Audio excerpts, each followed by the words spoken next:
Coverage with Chris Graham. Welcome to the podcast. It's a Friday afternoon. I am fortunate to have Jerry Carter on the long line, and boy, we've got a lot to get into today. We've had so many big things to bite off lately. We had the summer league, of course, the draft, summer league, ACC kickoff. There's a lot of stuff out there that we haven't had a chance to get into, and I think we'll try to do some of that today. And let's start, Jerry. Let's talk some comments from Steve Kerr, the Golden State Warriors coach. And as the Golden State Warriors coach, 3 titles in the last 4 years, a guy that holds a maybe more significant weight as a result of that. Interesting comments about the current state of the NBA and how players, are forcing moves around the league. He talked specifically about Anthony Davis and his situation, how he got himself out of New Orleans, got into LA with the Lakers, and how that's maybe not the best thing long term for the league.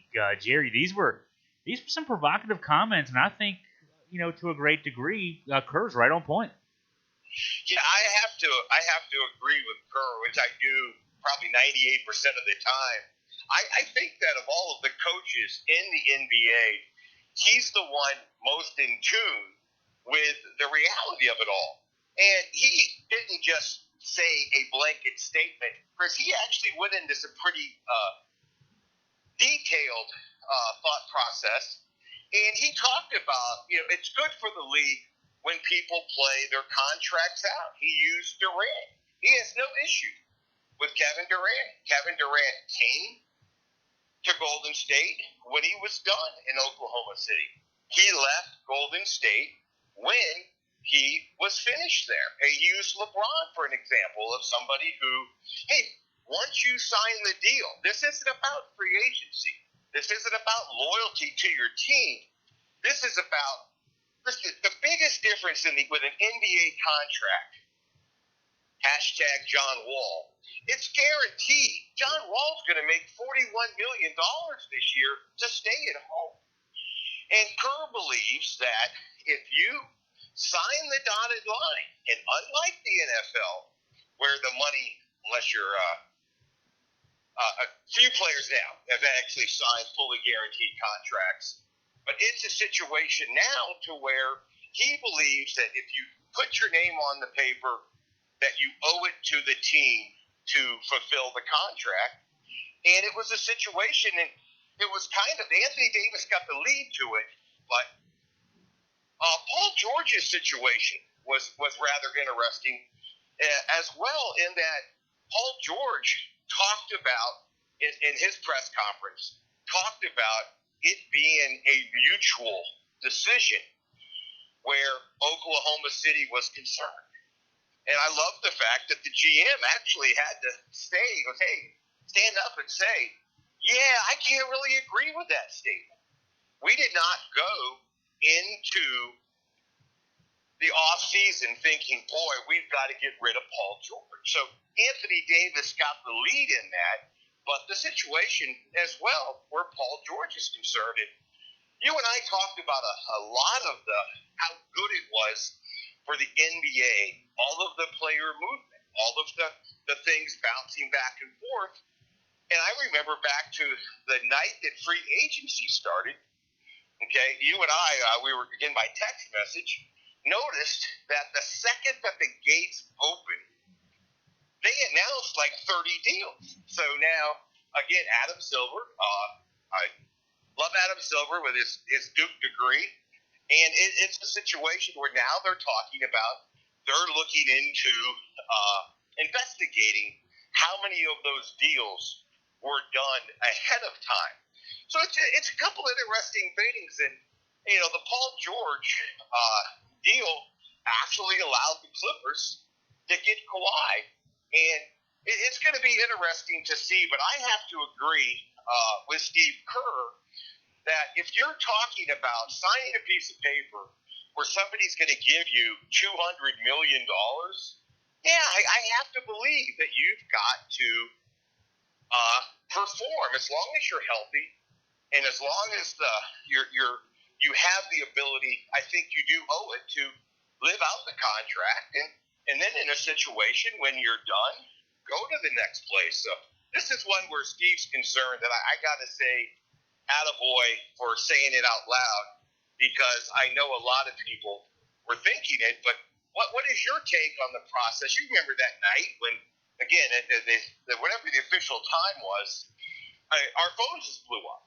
Yeah. So, how many was that bad for business? I don't know. I think it put the NBA front and center in the sports world. So I'm not sure from that standpoint it was all that bad.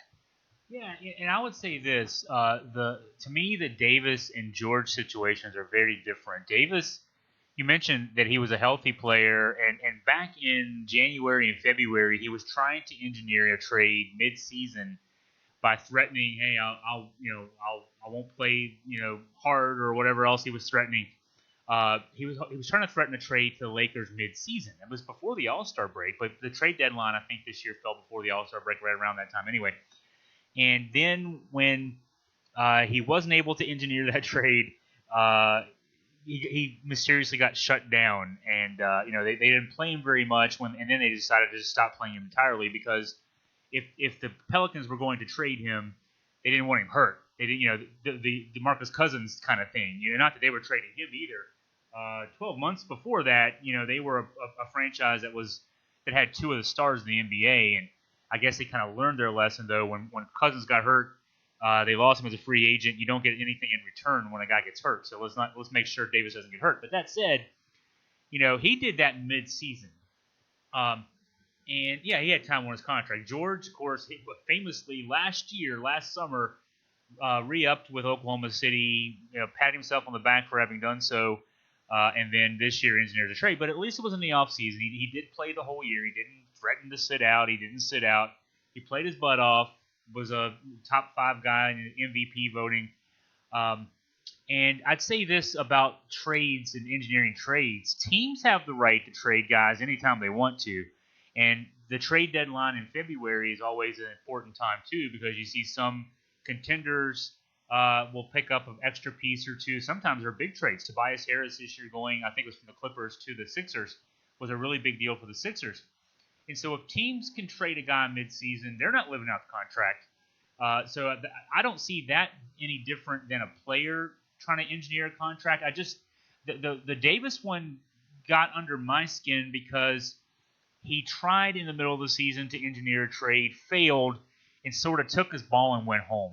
That's the problem I got. I mean, in the end, these guys, even if they're fortunate to be healthy, they get to play 10, 12, whatever years it is in the NBA.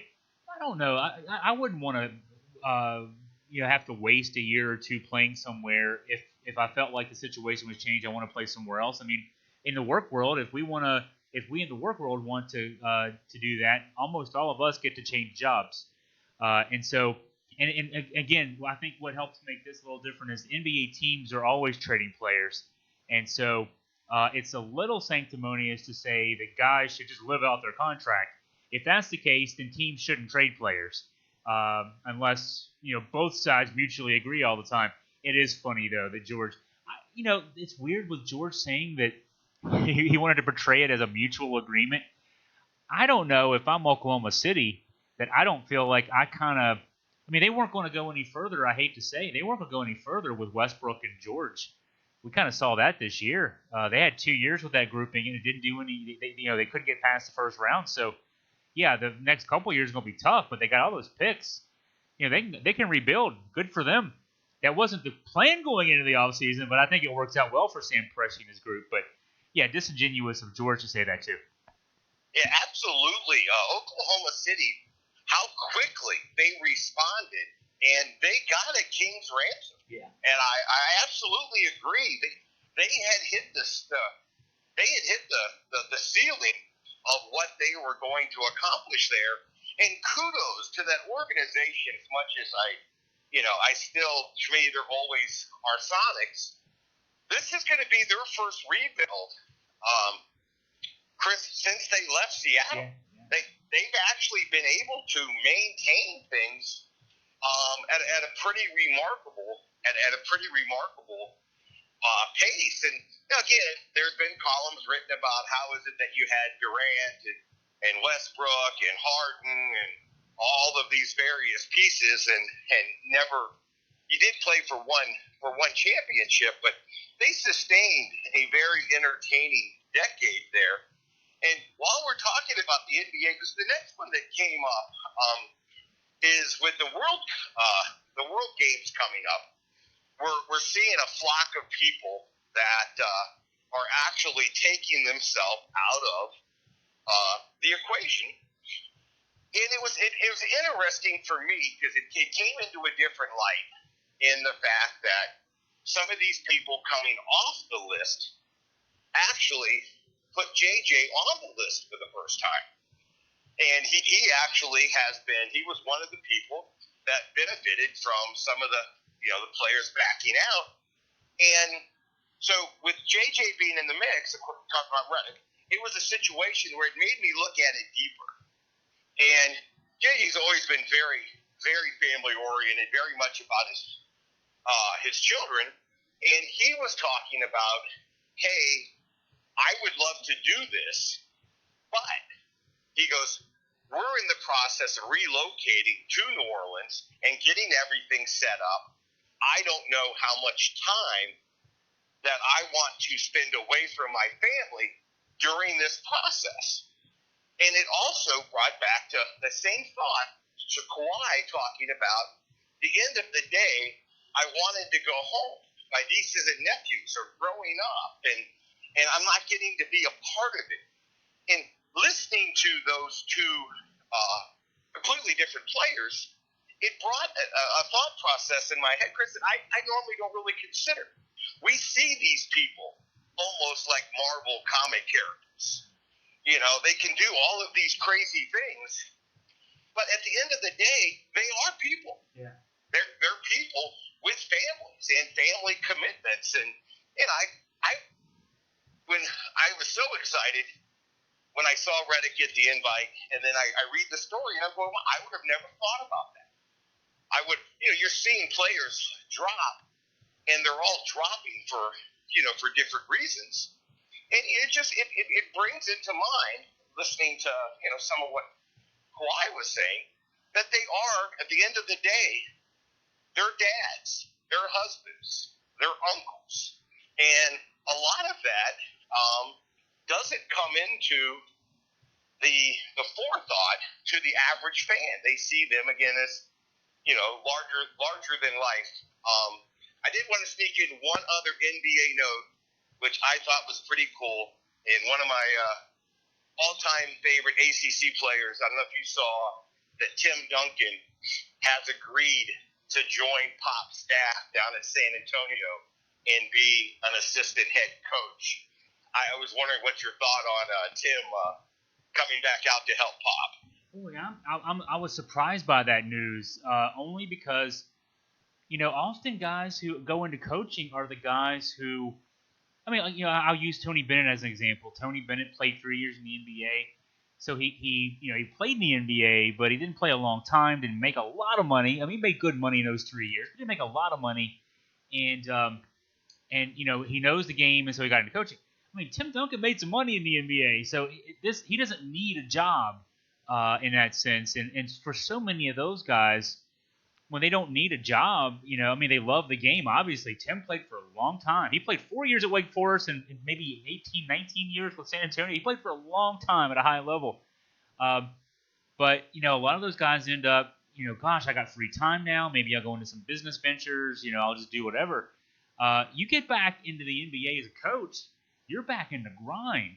And so you so rarely see those top stars, guys like a Duncan. Larry Bird coached for, I think, a couple different runs, but, brief runs at that for Indiana as with the Pacers.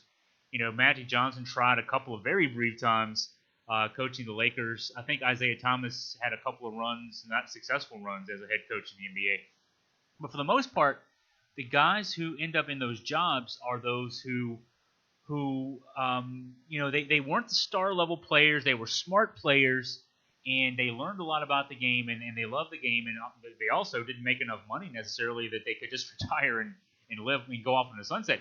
Tim's a guy who's no question, when you have him on your staff, you're Greg Popovich, your big men are going to get good coaching and that kind of thing. But yeah, when you agree to become an assistant coach in the NBA, you're back on. You might as well be a player in one sense. You're back on the road all the time. You're traveling, late nights, and you're committed from September all the way through at least April, if not into May and June, with playoffs and so yeah, I was surprised just in that context that a guy who did as well financially as Tim did is now saying, you know what, I've had a couple years off and I'm ready to go back.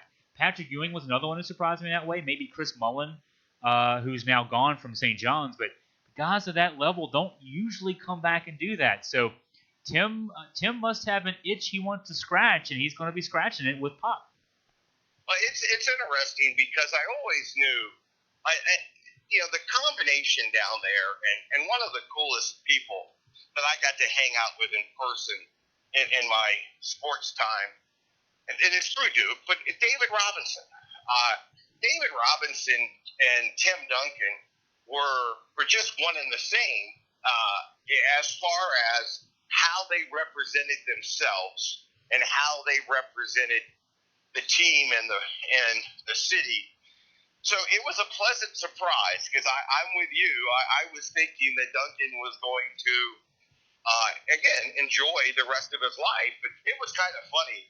Pop, and he got a number of one-liners, was quoted as saying, "It's only fitting that I was his assistant for 18 years, and now he's going to be my assistant." And I thought that was a typical Pop move. But and the other side note, very quietly, because of all of the hype and all of the players that transfer teams, Chris, the Portland Trailblazers did make the Western Conference Finals this year. And they made a bit of news. They didn't think they could re-sign Rodney Hood, who became a big part of what they were doing. This week, they picked up Gasol. And I think that very quietly is just going to make them. Here was a situation where Paul Allen had passed. The future of the franchise was in question. Who was going to be in control with the owner no longer there? So they followed up their first trip to the Western Conference Finals by re-signing everybody, and they just added Paul Gasol. So there's just another team in the Western Conference that actually found a way to get better. So it's going to be a fun year once it starts. And I guess the only thing that is left to see, we talked before about the Chris Paul trade.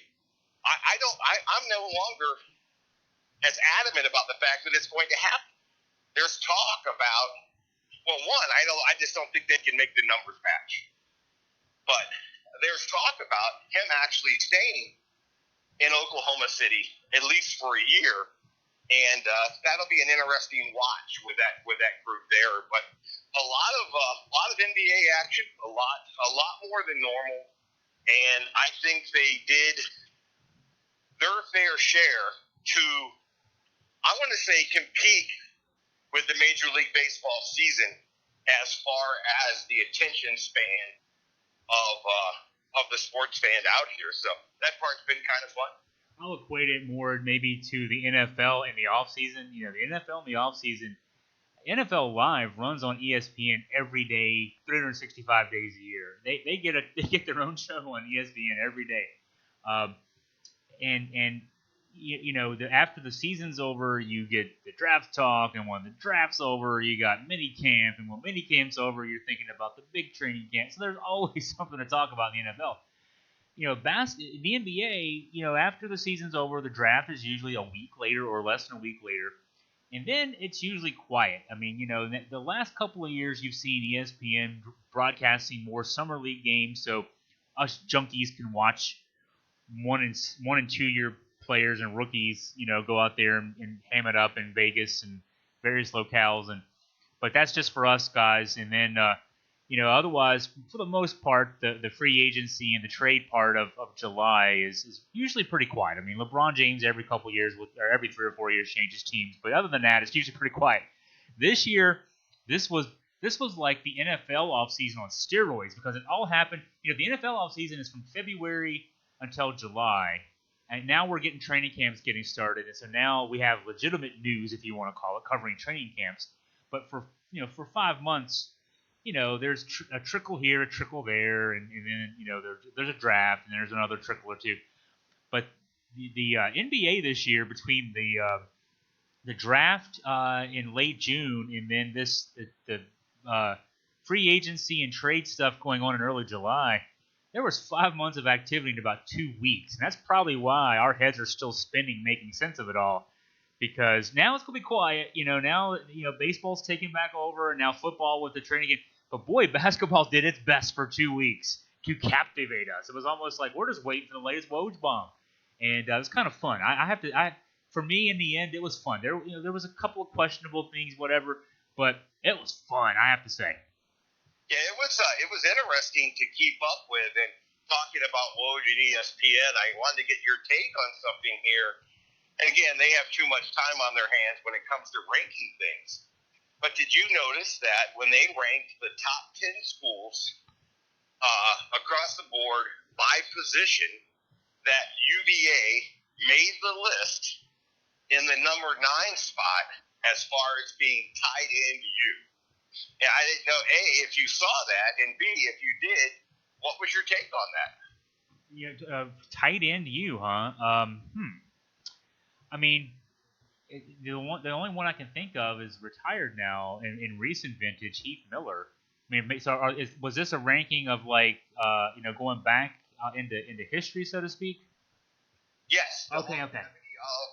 Which school is quarterback U? Which school is And again, I was looking through it for Duke, and not that I was expecting to see Duke someplace, but I was pleasantly surprised that UVA, and they listed, of course, but they listed a few other options, and the fact that they made that list, which I thought was kind of cool, for the program, and it was not something other than, and I had really given a lot of thought to, as far as the history of the program. But I think any time that your program makes a list like that, it's got to help. Because I have to believe, Chris, that there's so much out there. There's so much to research and read that I have to think somewhere there's a tight end playing high school football that's going to read that list. Now, whether he ends up being able to get into UVA or not, I don't know. But I did want to say kudos to the long term of the program that they made that list. But I would say, thinking back, there was Aaron Mundy played in the NFL. I played pickup basketball with Aaron Mundy, very competitive, great athlete. Could have been a college basketball player based on my experience playing pickup basketball with him. Patrick Estes played in the NFL. He eventually moved over and became an offensive lineman. But he was John Phillips, who actually was from Bath County, not too far from where I'm located in Augusta County, Waynesboro, Augusta County area. John Phillips played in the NFL for the Cowboys and some other teams. So, and I would say too, of course, there are a lot of linebacker schools. George Welsh and then Al Groh both did a great job recruiting the big guys. They didn't always have the speedy guys necessarily, but tight ends, offensive linemen, defensive linemen, and linebackers. Those teams were built great from the inside out. To me, again, linebackers I'm sure the linebacker use list could have been very deep that they did, but I'm thinking of guys like James Ferrier, Jamie Sharper. Gosh, I'm going to leave a lot of people off the list when I start naming names. But Virginia had a great run of linebackers, of course. Offensive linemen, you had DeBrickashaw Ferguson and Brandon Albert, Ode Abushi. God, I'm going to leave some people off there too. When I start doing this, I'm going to really get myself in trouble by doing it. Some good safeties over the years. Anthony Poindexter didn't have an NFL career, unfortunately, or much of one because of his injury in college. But those teams were built from the inside out. They didn't always have. I say that about they didn't have speed guys. They had Tiki Barber at running back. They had Thomas Jones at running back. They were on the same team. They at least one year, Tiki was a senior and Thomas Jones was a freshman. and they would have Thomas Jones would have been his backup. So running backs was a pretty good position for UVA. Actually, Herman Moore at wide receiver, not a lot of depth after him. Patrick Jeffers played in the NFL a long time. He was a walk-on and played at UVA. You think of a defensive line, Chris Long and Patrick Kearney are two great names who played defensive line. Chris Canty, actually a long career in the NFL. So, boy, now, yeah, I'm back into football mode now, Jerry. Thanks for doing that. Well, it was interesting because the next thing on my thought process, and again, I don't mind plugging the podcast that you just recorded before we got started. Anybody out there that gets a chance to listen to that, Chris is going through and he's breaking down the opponents for the upcoming UVA season, and highly entertaining stuff when you get a chance to listen to that. But it made me sitting here looking at the big board in the sports book, and they have all of the numbers up, and one of the things that I'm looking at is the opening week lines, and I wanted to get your thought on both of these numbers, and I'll be happy to share my thought with you as well.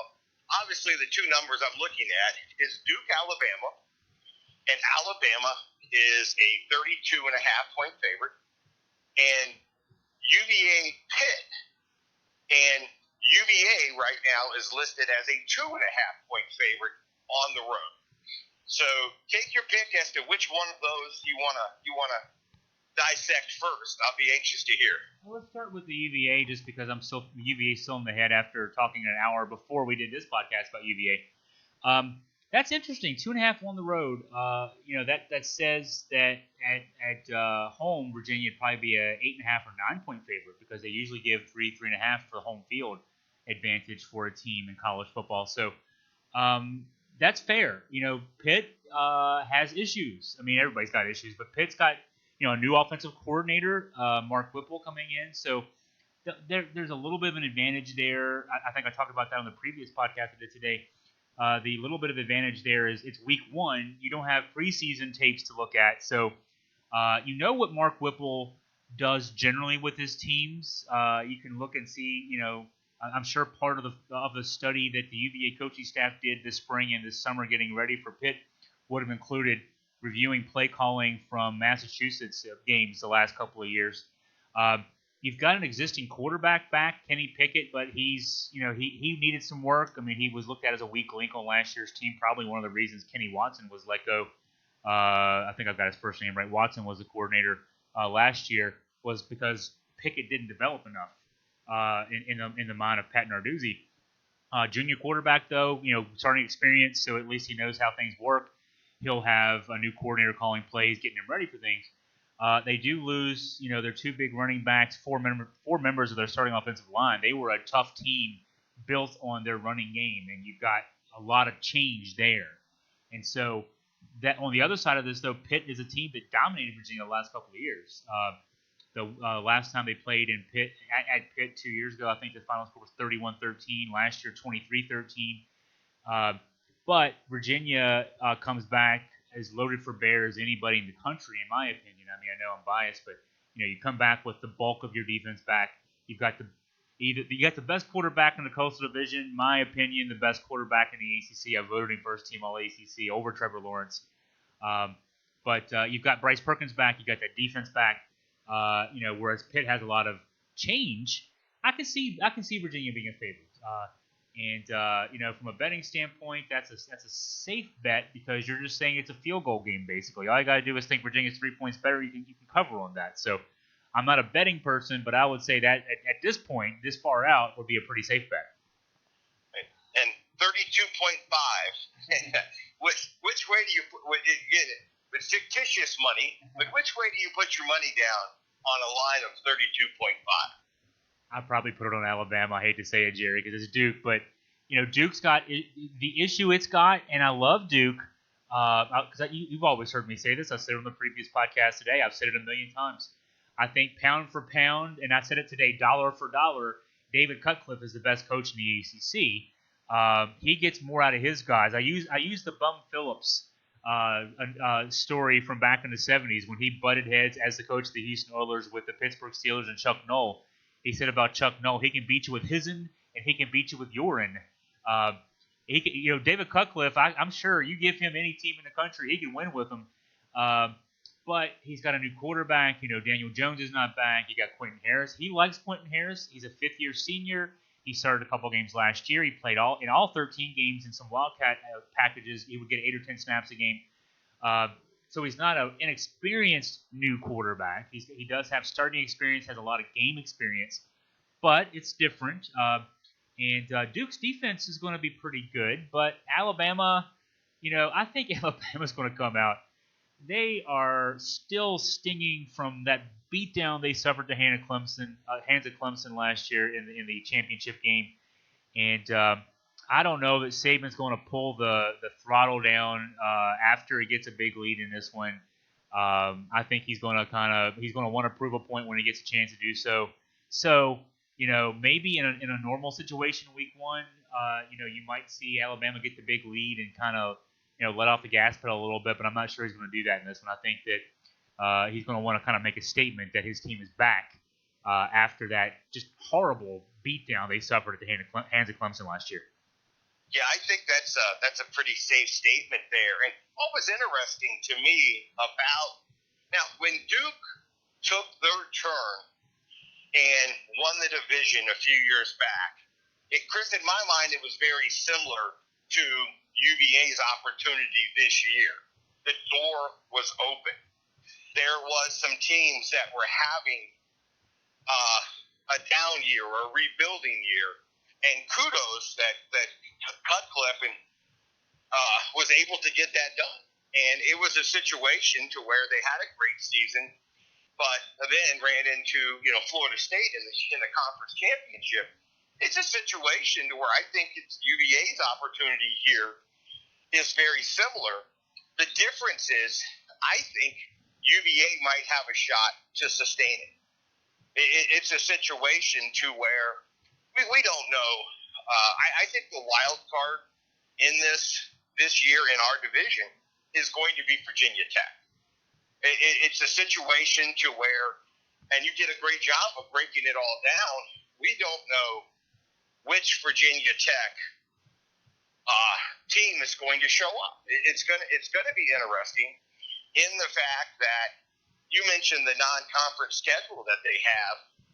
Well, that Old Dominion, that was probably the shocker of a game for me last season was when they gave up over 40 to Old Dominion.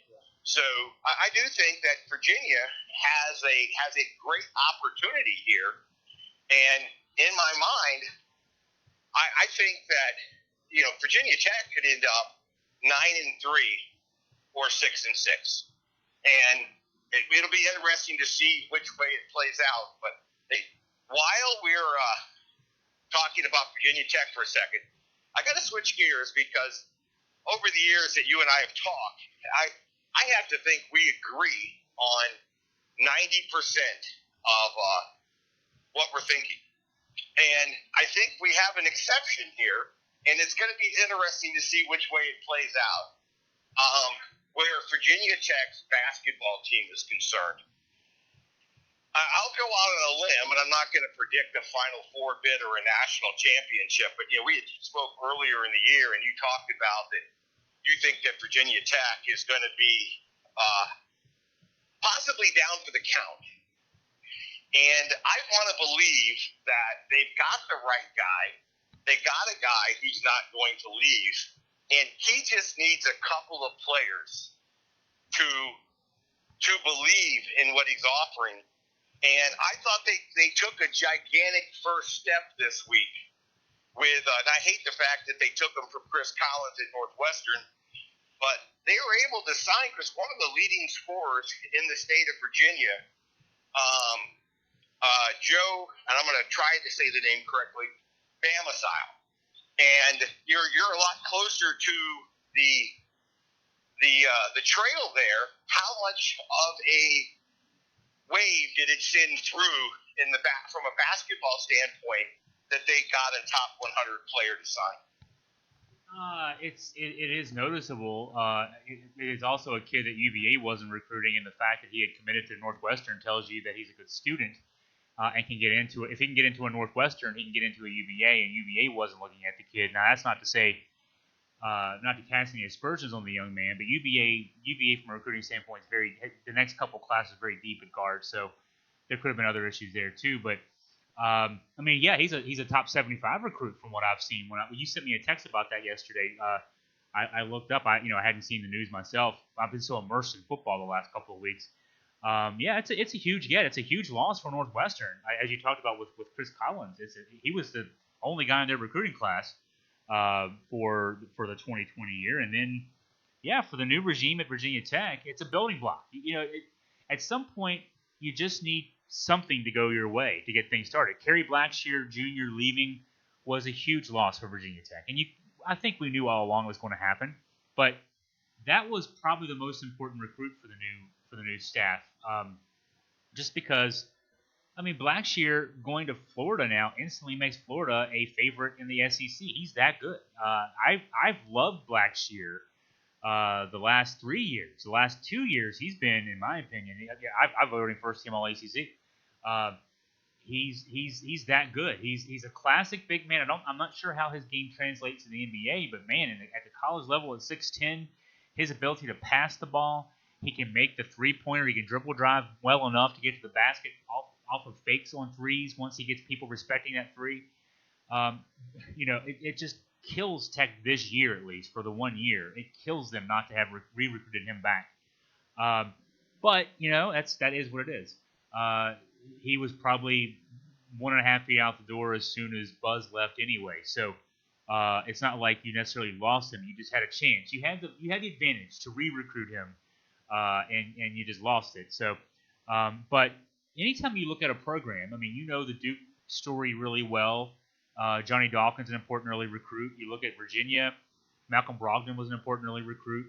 At some point you need one guy to buy in, and then you need him to sell some other guys. And I think in that standpoint, you get a top 75 guy to buy in, that'll tell other kids, hey, this guy's not dumb. He's a good player. He thinks he's an NBA player. Maybe I should think about Virginia Tech. Once you start thinking about Virginia Tech, that's when kids start going to Virginia Tech. So it's got to be huge. Well, the one thing, and again, where Blackshear is concerned, again, we're on the same page there. I think he's an incredible talent, and I thought he did nothing but get better as the season went on, in reference to playing through the injuries, and when he had an opportunity to shine, he did. And at first, I was kind of surprised. I had him going to Kentucky or Texas A&M. Yeah. And it wasn't until I read further into the story that I realized where home was. Yeah. Because as much as I love Florida, again, Florida's head coach, the son of the athletic director at Duke. So I'm happy for Mr. White that he's got him. But when it first happened, I pictured he was either going to go play for his old coach or go to UK, and UK wanted him. So Florida's in good shape. And again, Virginia Tech, I'm pulling for the guy, and I want it to work. But like you said, somebody had to be the first player, and I think they got the first player there. Chris, the next one I had for you, and we're not going to spend a great amount of time on this, but because it's happened twice now in just the past couple of weeks, I got to ask your take. We've had two different boxers pass away as a result of a recent fight. And both young men were in their 20s. I didn't know as these stories pop up, what's your thought process there? Yeah, I'm someone who keeps up and covers the combat sports world. Mainly, I mean, honestly, the professional wrestling, which is more sports entertainment. That's a business I've worked in. But because of my work in that business, there is some crossover with UFC and MMA at least. And then, of course, from MMA to boxing. I grew up a huge boxing fan. My grandfather boxed in the Army. A lot of folks' grandfathers and fathers boxed in the Army back in the day. My grandfather boxed during World War II in the Army. And so I remember when I was growing up, he had a big screen TV. He would get all the pay-per-view fights. We would watch Tyson against whoever. and it was always a big deal. My grandfather hooked me on the boxing very early, and I grew up in the '80s, and so not only the beginning of the good part of the Tyson era, but also the great middleweight era, Hagler and Hearns and Leonard, and boy, there were some real and Duran. I mean, there were just some really really good fights back in the '80s. But from the heyday of the '80s and maybe even into the '90s, maybe into the mid '90s, is when boxing started, losing its luster just from a public attention standpoint. And it was so it's before, at least 15 years before we knew anything about CTE. Now we could look at Muhammad Ali and say, that guy was the most eloquent person that any of us had ever seen talk, and now he can barely put two words together. That sport did that to him. So maybe there's something to this, but we didn't. People wrote it off as Parkinson's. He somehow got Parkinson's. Not coincidental to the fact he got beat up a lot, especially later in his career. He somehow got it. Coincidentally, now Muhammad Ali can barely talk. And there were celebrated incidents back. There was a fighter named Duke Koo Kim who died in a fight against Ray Boom Boom Mancini on live national TV. In the early 80s, maybe 82. I mean, there were things like that definitely had our attention nationally, but you'd write that off. You'd say, well, that fight actually is what led to fights going from 15 rounds to 12 rounds. The heavyweight or the title fights went from 15 to 12, and then non-title fights went from 12 to 10 or less because of that fight. That knockout that killed that boxer from South Korea was he was in the 14th round of a 15-round title fight. So we've known for a while, obviously, that getting hit a lot in the head is not good for you. The issue with the fight that was on ESPN last week, the boxer was his trainer, Buddy McGirt, and a guy that I was a big fan of back in the '90s. Now he's a trainer. He wanted to throw the towel in, and the fighter was actually talking him out of it. I want to keep fighting. And the McGirt had said after the fight that, he said, you know what, the young man might be mad at me for a couple of days because I did this, but I want him to be mad at me.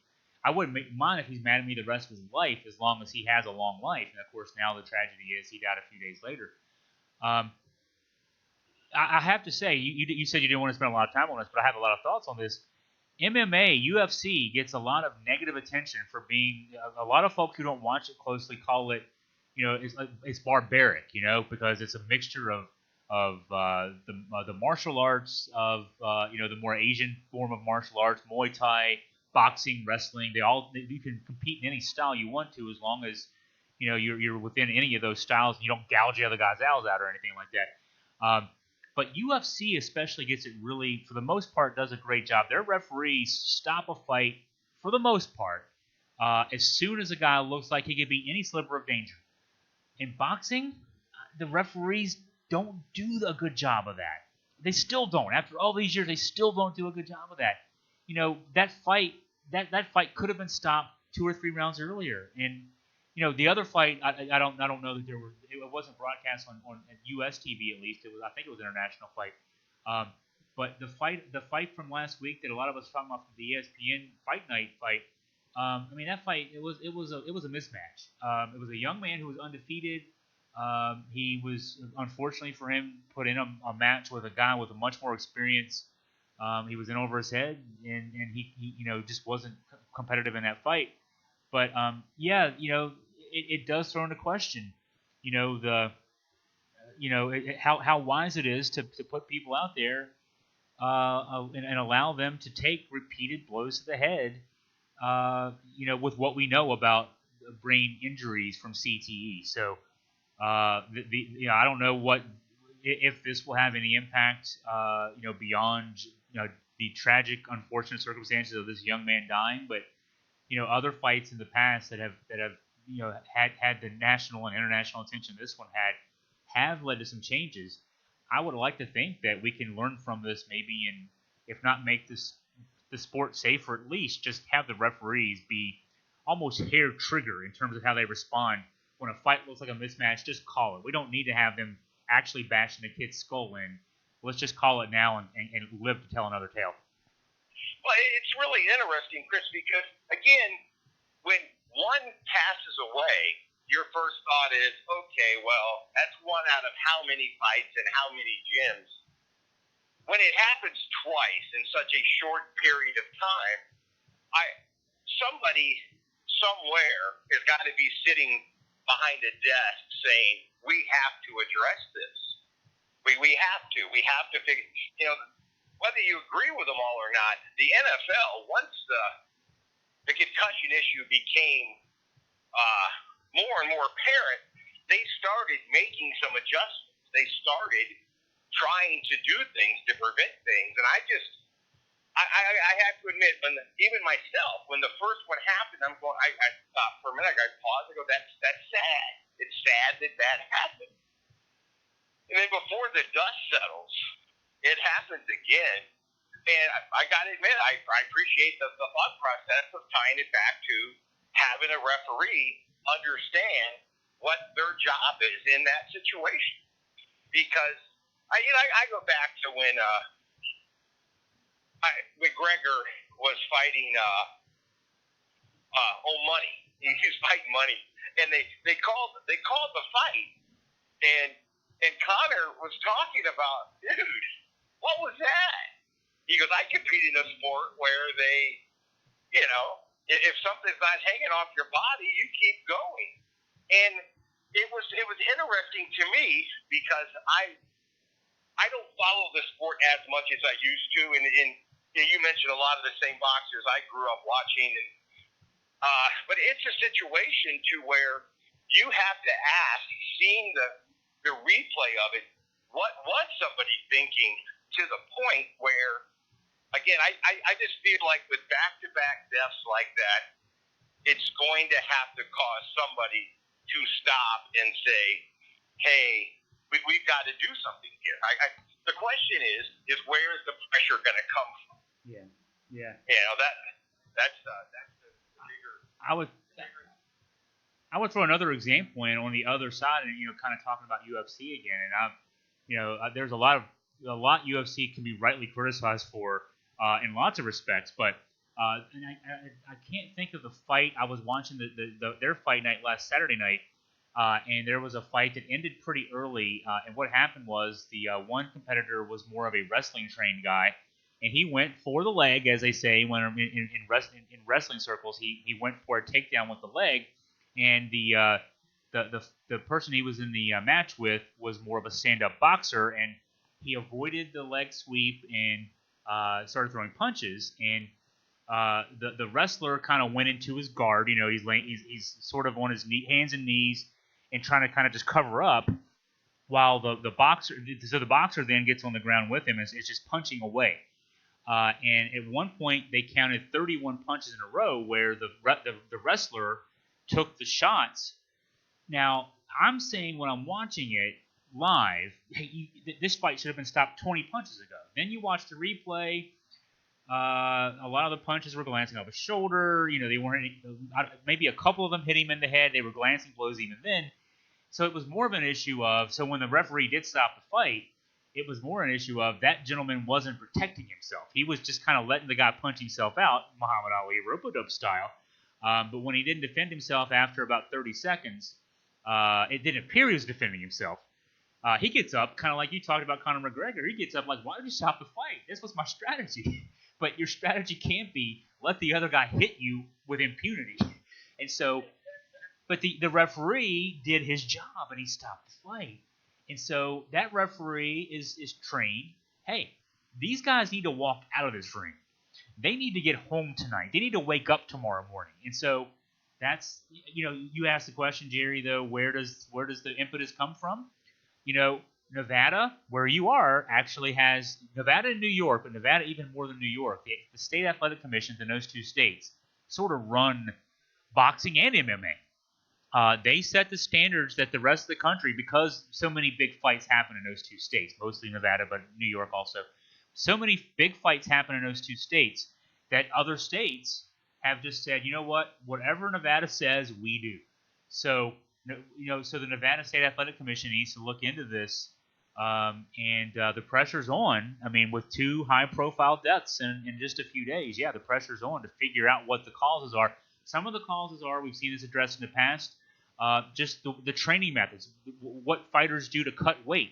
What happens often, say you're in the 160 class, whatever sport you're in, boxing or MMA, guys usually try to stay 10 or 15 pounds above that, and then a day or two before they cut weight they step on the scale, and they're 160, then they immediately gain the weight back, so they have an advantage.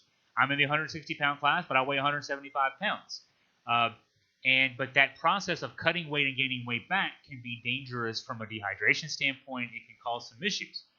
There was a UFC incident in the last couple of weeks where a female fighter was a pound overweight. She was in the 135 pound class, and she tried so hard in the last couple of hours to make weight that when she got on the scale, she was dizzy. She was stumbling around, and they let her fight the next day. You can't do that. There needs to be some changes here. I'm not sure in the case of either of the two gentlemen who died in the past week, if maybe they had issues cutting weight, but that needs to be looked at. Other training methodologies, maybe we need to do more thorough physicals of these folks. Certainly, what we hear about in the NFL with baseline concussion testing, so that we know where their brain sort of is before a season, and then where they can do some testing during the season to find out if they've taken a hit in the head. Can we look now and see compare the post injury versus pre-injury? I mean, there obviously need to be more standards put in place, but especially in boxing. I mean, football, there's a lot of head-to-head contact. In boxing, the name of the game is head-to-head contact. So yeah, whatever. But I'm confident, Jerry, where you are right now, Nevada, there are folks right now trying to figure this out, because it's a big moneymaker in states like Nevada, like New York, California in recent years. But they need to figure out the safety, because that's paramount. Yeah, I just can't. You're sitting here feeling like, I hate to use the term, proverbial gun to your head, but absolutely somebody's got to do something, because, like I said before, what happens once, you shrug it off and say, okay, it's going to happen. When it happens twice in such a media-filled moment, it wasn't like this with Page 7 someplace. I appreciate your take on that. I wasn't sure when I brought it up how prepared you would be, so I appreciate the insight there. The next one I got for you, and this one was kind of tough for me, because I wasn't about the expansion when all the conferences expanded, but once the ACC expanded, I kind of wanted there to be an even number of teams, and I was in favor of UConn being the next team. And now we find out that the news broke yesterday, because UConn will be writing a $17 million check to exit the league so they can go back to the Big East. And I wanted to hear, I know that they had interest in being in the ACC. It would have taken the women's basketball to a whole nother level. I know UConn's football team would have had a tough time competing in the ACC. But what's your take on UConn going from the Big East, heading to the ACC, and now buying their way back out of the ACC to return to the Big East, and still the football team is still kind of in limbo? So I didn't know what your thoughts were there. Yeah, I should have recorded when we went to the ACC kickoff last week and came back. Scott German and I traveled together, and we also had Jerry Ratcliffe with us. And on the way down and on the way back, we had long conversations about UConn, but about the whole landscape in general. I should have just had a tape recorder running and then edited it down, because those conversations were amazing. I mean, we talked to some guys too when we were at the kickoff, because of UConn kind of getting us thinking about the realignment stuff again. Also, since then, the sports news website, The Athletic, which I recommend to anybody out there, it's a $55 a year subscription. It's worth it. Not as much for day-to-day news, but for the feature. I mean, this it's like Sports Illustrated on steroids, really. This website, and they've done a series that started on Monday, where they've examined conference realignment history over the past, say, 20, 25 years. One thing that was pointed out by one of the writers, and I can't tell you which, there's so many so many contributing authors in this particular series, noted that really when you look at the history, it's like every 5 or 6 years there's a realignment, and the last one you would count would be 2014 when the ACC added Louisville and Syracuse, I think.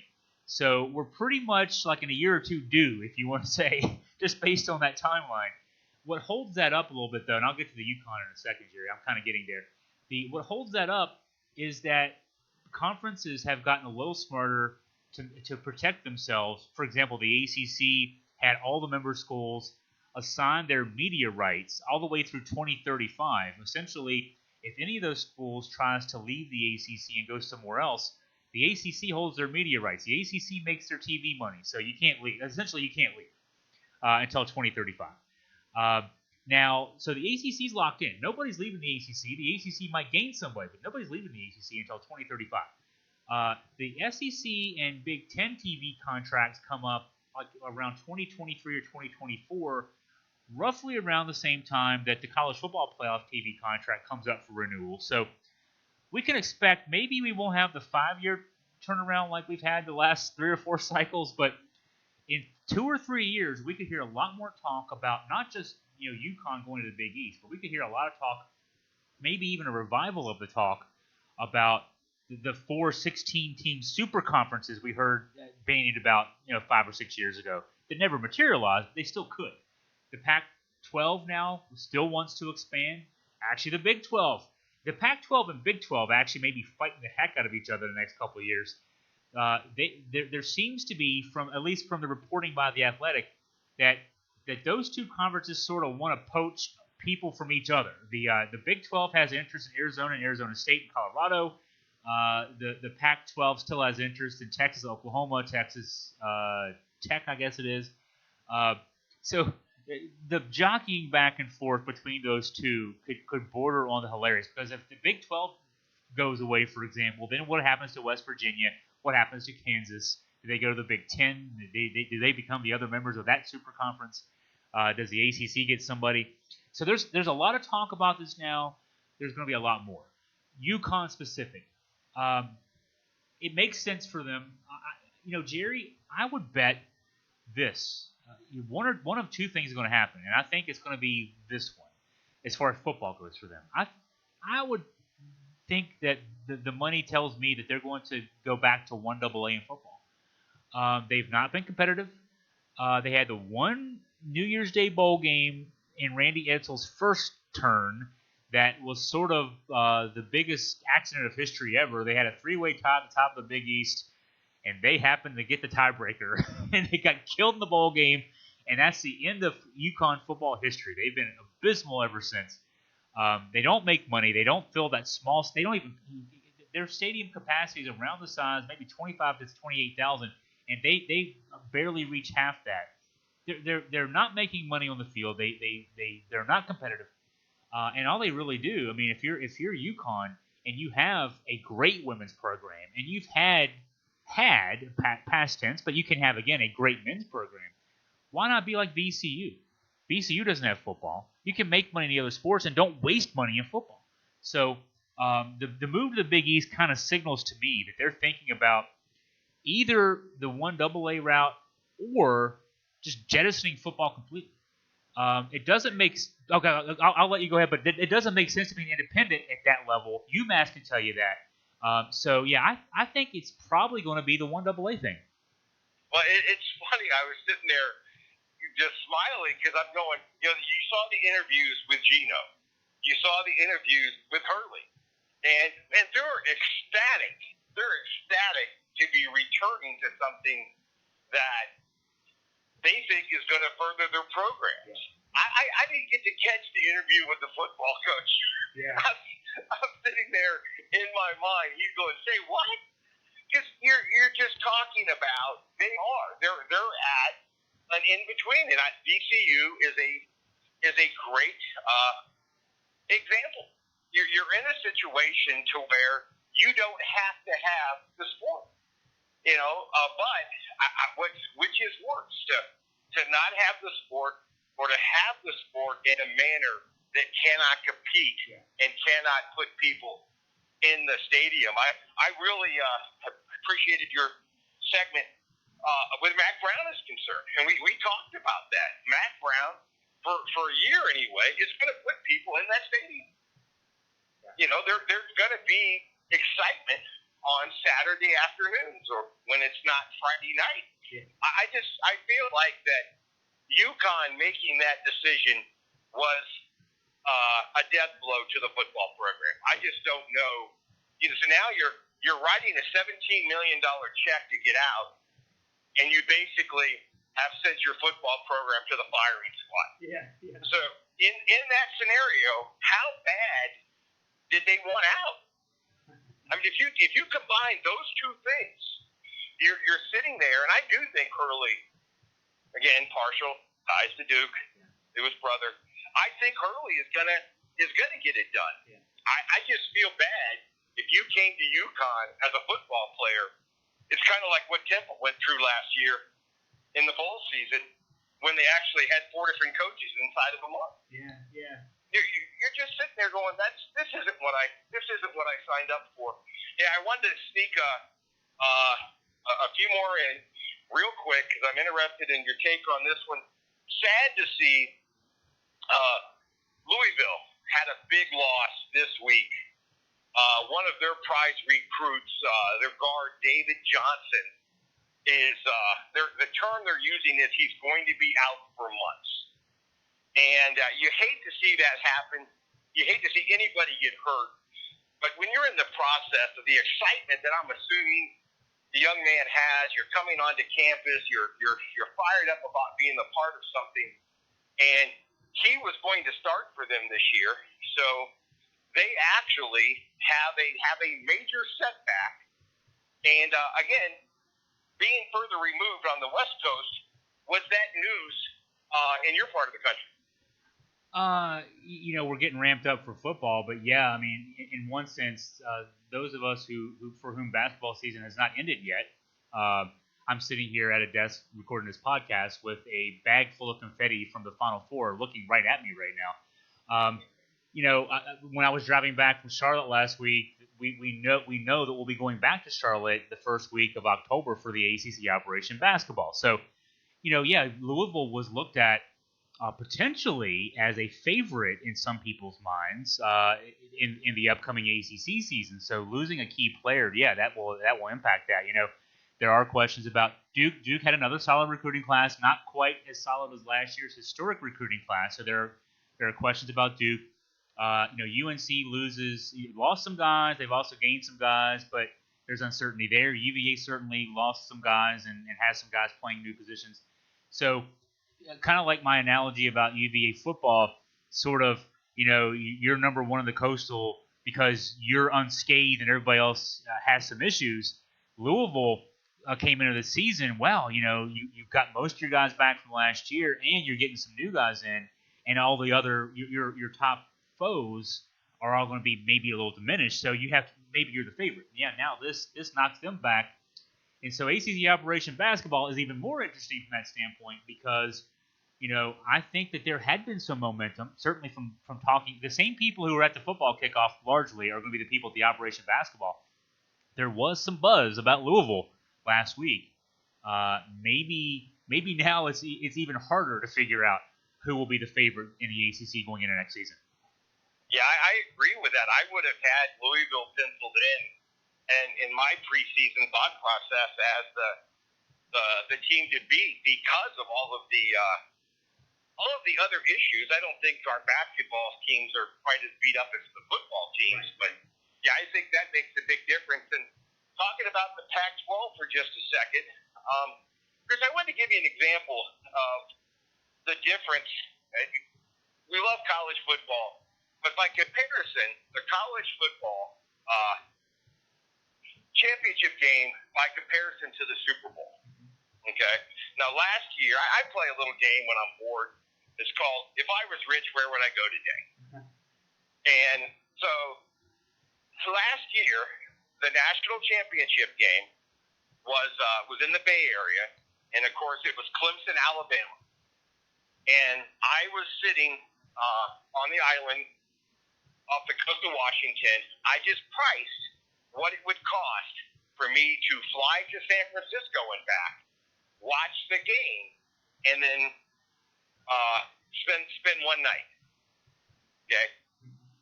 The tickets available for that game, that day of the game, were face value. By comparison, when the Super Bowl in New Jersey, you were going to pay somewhere in the area between $1,500 and $2,000 to go to the game. The reason that's significant now is in that same area, the Pac-12 has been hosting their tournament. Their football championship game. The thought process is, hey, it's in the middle of all of the schools, et cetera, et cetera. Well, this year they played, and it was an entertaining game, but Utah played Washington in a half-filled stadium, and it looked bad on TV. It was so half empty they couldn't hide it. So kudos to the Pac-12. They announced this week they've reached an agreement to move their championship game here to Vegas. As soon as the Raiders Stadium is complete, the Pac-12 will be bringing their championship game here because they realize as beautiful as San Francisco is, and I've always enjoyed any time I've spent there, it's not that type of destination. Yeah. And you're not going to get the casual fan to say, hey, let me go do this. So kudos to the Pac-12 takes a lot of shots as far as the inefficiencies in it. But I wanted to say kudos to them for being aggressive in that. And as soon as the stadium is open, they'll be moving their game here. And that ties into this weekend, today and tomorrow, the WNBA. It was just Vegas' turn in the rotation. The WNBA All-Star Game. The festivities are tonight. The game's tomorrow. And the buzz about the game has reached a whole different level. And it's a situation to where the game's sold out. They've re-added the skills contest, which they had gone away from. And it's basically they have lined up a 2-day party. The game is going to be on ABC, and they're going to get to play it in a sold-out arena. There is something to Vegas as far as if you're trying to decide, hey, am I going to go to attend something, and then one of your options is to get to hang out in Vegas while you do it. It makes a huge difference. And I was doing some reading. I'll be there tomorrow when they tip off, 12:30 our time, and looking forward to it. And it's a situation to where the WNBA just put a new commissioner in place, and the lady that had been doing it was fairly successful with it, and she ended up taking an awesome job outside of the league. So the new commissioner the ratings are up. They're getting more TV coverage than they've ever gotten before. There's more games on TV. The attendance for the first time in a couple of years is up, and the game is it's on the rise. I'm not going to compare it to anything else as far as, well, hey, it's chasing it. But it's on the rise. So everybody's asking this lady Chris that's had the job for a week. Hey, how about expansion? Where all can we expand? Uh-huh. And she's sitting there saying, can I take a minute and make sure that our 12 teams are okay? Yeah. But it's a good problem to have. In fact, somebody wrote a column today linking celebrities to towns that could get involved with the teams. Houston, when the league first started, Houston dominated the league, won 3 championships right off the bat. They're no longer in the league. So, hey, if Beyonce gets involved in Houston, if Dwayne Wade's wife gets involved in Miami. Will Smith and his wife, they could be the people in Philadelphia. Drake could be the person in Toronto. So I'm kind of hoping that they take it slow and get it right, because they're at a point where they have been, as much as I love the league, they've been kept on life support for a few years, and to see the ratings finally up, the difference between last year and this year is insane as far as the TV ratings. But part of that is because there's more opportunities to watch a game. The draft, Deladon and Asia Wilson, ESPN actually televised the two captains picking the players. That's not something that would have happened in the past. And right after it, they followed it with a game. So it's got a chance. And I think that today and tomorrow is going to make a big difference, because I think the outside world is going to get a chance to see what the league's about. But speaking another one real quick, Raph, as I like to call her, after her leading the U.S. women to the World Cup championship, they announced this week that she has signed a book deal. The popularity that she brought to herself, and apparently the book is going to be involving a number of issues. So kind of looking forward to see how that one plays out. Again, there's more of an interest for me where she's concerned, because she is from my part of the country. But I thought that was pretty good. I'm going to sneak in two more things real quick. Pat Shurmur on Daniel Jones, quote, "In my mind, he's exceeded expectations." So that one made me smile. And I wanted to ask this. All your numbers about the football and the previews, I'd like to know what the 6 people were thinking that voted Duke to finish number 1 in the division. Yeah, So I would too. I mean, I can make a case for even Pitt. I mean, to some degree. Well, actually, one person voted for North Carolina and one for Georgia Tech. So, I guess we all have our rooting interests maybe, and you can't get those out. But how about this? 2 people voted for Syracuse to win the Atlantic. I mean, that's the one that got me by surprise. I wrote a column before I went down to Charlotte and said, I'm voting for UVA to win the Coastal. I'm voting for Clemson. Of course, I said I'm voting for Clemson, of course, to win the Atlantic. And I'm also, of course, going to vote for Clemson to win the overall. I'll pick them to win the game. I said, I assume they'll be unanimous there. They weren't there either. Of course, the 2 people who picked Syracuse and one other person, they had 170 of the 173 votes to win the ACC total outright. But I just assumed they'd be unanimous. So, yeah, I guess, when you get a big group of people in a room, and there's also, the room's bigger, Jerry.